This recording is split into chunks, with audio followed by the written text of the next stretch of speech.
राजस्थान में साल के आखिर में विधानसभा चुनाव हैं। चुनाव जीतकर अक्सर जनता से दूरी बनाने वाले जनप्रतिनिधि एक बार फिर जनता के बीच जाएंगे और नए नए वादे करेंगे। ऐसे में पत्रिका टीम भी जनप्रतिनिधियों से पहले ग्राउंड जीरो पर पहुंची। हमारी वरिष्ठ सहयोगी आशीष जोशी ने अनूपगढ़ और रायसिंहनगर विधानसभा का हाल जाना तो सामने आया कि यहाँ समस्याओं का अंबार है और लोग मूलभूत सुविधाओं के लिए भी तरस रहे हैं। देखिए रिपोर्ट।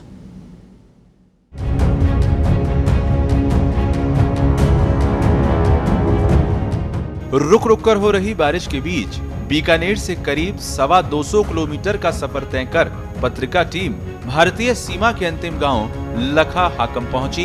यहां पुलिस चौकी पर ताला जड़ा देख पास ही के मेडिकल स्टोर पर बैठे कालूराम से पूछा कि आखिर चौकी पर ताला क्यों लगा है। जवाब में बोला, साहब ये तो करीब 4 साल से बंद पड़ी है। यहाँ तो हमारे लिए बीएसएफ ही पुलिस है। आए दिन हेरोइन तस्कर पकड़े जा रहे हैं। अभी 2 दिन पहले ही 3 बंदे पकड़े हैं। बॉर्डर साइड काश्तकारों को बहुत ज्यादा समस्याएं रहती है जी। बॉर्डर में फसलें निकालने के लिए टाइम मिलता है, इतने टाइम में अगर मजदूर जाए तो निकल सकते हैं, नहीं तो नहीं निकल सकते। तो पुलिस चौकी तो जी 2018-19 के बाद बंद ही पड़ी है जी। अंतिम छोर पर बसे कृषि और पशुपालन पर निर्भर इस गांव के पशु चिकित्सालय में भी कोई चिकित्सा कर्मी नहीं है, जबकि यहाँ हर घर पशु पाले जा रहे हैं। कालूराम के पास बैठे सोहन लाल ने बताया कि हेरोइन तस्करी का दंश सीमावर्ती काश्तकारों को भुगतना पड़ रहा है। तारबंदी और जीरो लाइन के बीच हमारी बेहद उपजाऊ जमीनें हैं, लेकिन वहां पानी नहीं पहुंचा सकते। तारबंदी के नीचे से पाइपलाइन ले जाने पर पाबंदी है, क्योंकि तस्कर इन पाइप के जरिए हेरोइन तस्करी कर सकते हैं। ऐसे में नहरी जमीन बारानी हो गई है। क्षेत्र की तो सर हमारे सबसे बड़ी ये समस्या है कि यहाँ जो खाटा माइनर है ना, कि भोपरा माइनर, लखा माइनर और खाटा माइनर का सर्वे एक साथ हुआ था सन 1974 में। और लखा माइनर और भोपरा माइनर में सन 2007 में पानी चलने लग गया। लेकिन अपना जो खाटा माइनर था ये बीच में पड़ा है। ये राजनीतिक मान लो मुद्दा बना लिया, कुछ भी बना लिया। 5 साल में 2 बार जीवित होता है मुद्दा चुनाव के टाइम। और अभी इस मौजूदा कार्यकाल में 3 बार विधानसभा मुद्दा उठा चुके हैं एमएलए साहब, लेकिन कोई जवाब नहीं है यार। यहाँ से अंतिम ग्राम पंचायत खाटा जाने के दौरान रास्ते में एमीलाल, ओम प्रकाश, सतपाल और रणजीत खेतों में काम करते मिले। बोले, हम अंतिम छोर पर हैं। यहाँ ना पानी है, ना सड़क, अस्पताल में चिकित्सा सुविधा भी नहीं मिल रही।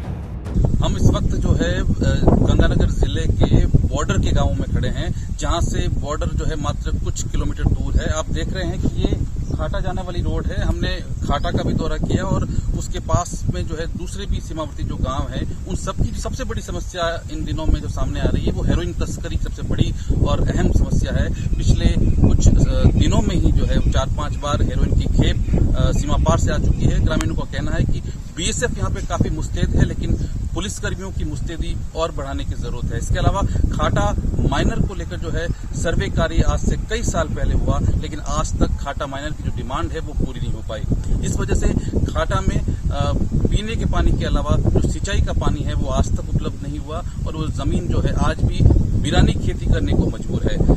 खाटा में अभी प्रवेश ही नहीं किया कि बीएसएफ के मुस्तैद जवानों ने रोक दिया। पूरी पूछताछ और पहचान पत्र देखने के बाद आगे जाने दिया। गांव में सन्नाटा पसरा हुआ दिखा, बिल्कुल कोरोना लॉकडाउन जैसा।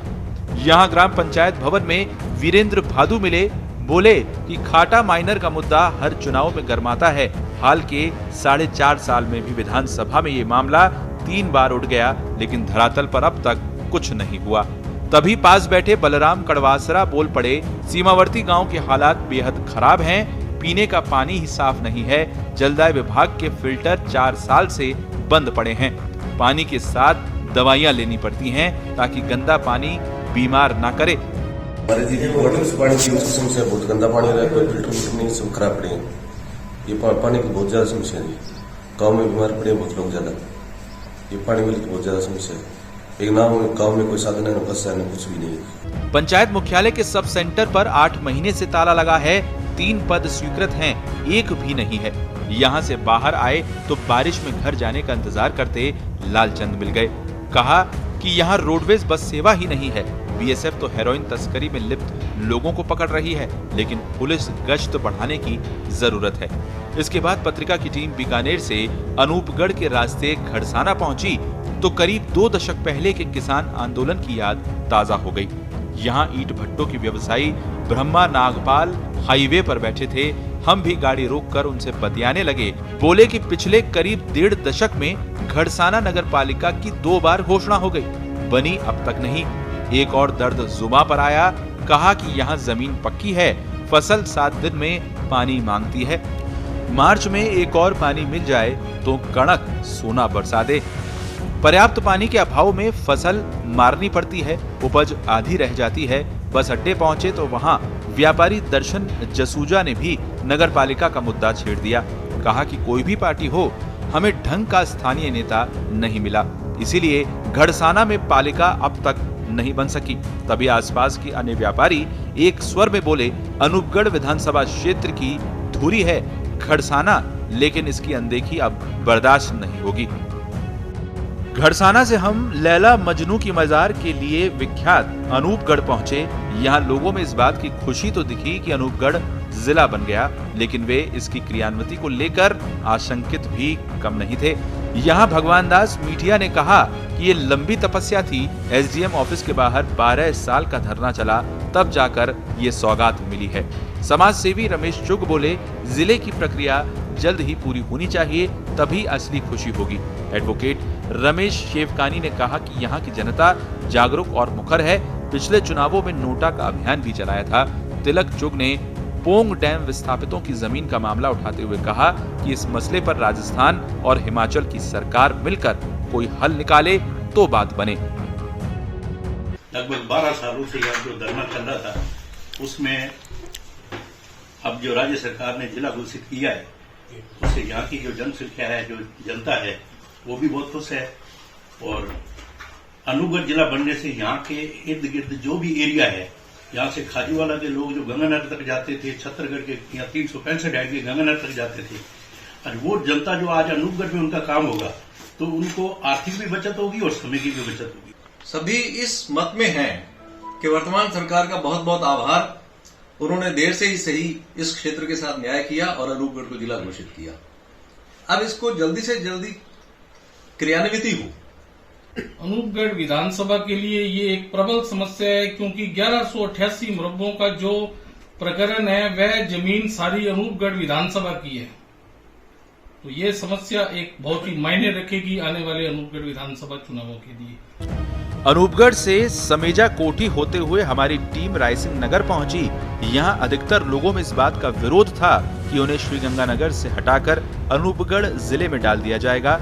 लोगों की पीड़ा थी कि जिस दिन सर्व समाज के लोगों ने ज्ञापन दिया, उस दिन कोई नेता नहीं पहुंचा। क्षेत्र की सबसे बड़ी मंडी है, लिहाजा मंडी के व्यापारियों से मिलने पहुंचे। किराना यूनियन अध्यक्ष कुलभूषण सिंघल ने कहा कि सालों से पंजाब से गंदा पानी आने की समस्या का कोई समाधान नहीं हो रहा। रमेश पूनिया बोले, जिले में हम सबसे ज्यादा राजस्व देते हैं, लेकिन सुविधाओं के नाम पर हमें कुछ नहीं मिलता। यहाँ की भूमि सबसे ज्यादा उर्वरा है, खेती से ही यहाँ सब कुछ है। किसान से लेकर व्यापारी तक इसी पर निर्भर हैं, लेकिन नहर से पर्याप्त पानी नहीं मिलने से पूरी क्षमता से यहाँ कृषि नहीं हो पाती। दोनों पार्टियों के बड़े नेता यहाँ दौरा कर गए, लेकिन किसानों को सरसों समर्थन मूल्य से प्रति क्विंटल 1000 और चना 500 रुपए नीचे बेचना पड़ रहा है।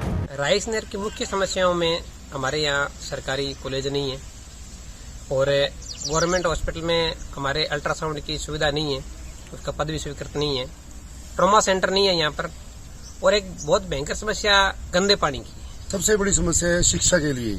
हमारे जो यहाँ कॉलेज है वो सरकारी कोई सुविधा नहीं है। दूसरी जो भाकर जी ने भी बताया, ये जो गंदे पानी की पंजाब से आ रहा है पानी, गंदा पानी केमिकल युक्त, उसमें हमारे लोगों को कैंसर की सबसे ज्यादा समस्या हमारे इलाके में हजारों की तादाद में आज की तारीख में हमारी यहाँ कैंसर की समस्या से बड़ी। यहाँ पर मुद्दा है जी फसलों की भाव को लेकर और नहर में पानी को लेकर। नहर में पानी को लेकर और फसलों के भाव को लेकर यहाँ के कोई भी राइसनर का नेता इस दोनों मुद्दों पर कोई बात नहीं करता और अन्य मुद्दों पर बात घुमा के वोटरों से वोट लेके चले जाते हैं और आम जन की समस्याओं का हल नहीं हो पाता। मेडिकल यूनियन अध्यक्ष राधे श्याम भाकर ने कहा कि हमारा सरकारी कॉलेज फुटबॉल बना हुआ है, ना तो शहीद भगत सिंह कॉलेज के सरकारीकरण की प्रक्रिया पूरी हुई और ना ही नया कॉलेज खुल पाया। कॉलेज के नाम पर केवल सियासत हो रही है। इस तरह की कई समस्याएं हैं। और खास करके खाटा में जब कोरोना की तीसरी चौथी लहर दस्तक दे रही है और कोरोना के मरीज लगातार बढ़ रहे हैं, उसके बावजूद खाटा के सब सेंटर के हाल ये हैं कि वहां पर एक भी चिकित्सा कर्मी तैनात नहीं है। सभी जो गांव वाले हैं वो मजबूरी में निजी अस्पतालों में या निजी चिकित्सा कर्मियों के भरोसे स्वास्थ्य लाभ ले रहे हैं। आशीष जोशी, राजस्थान पत्रिका, गंगानगर।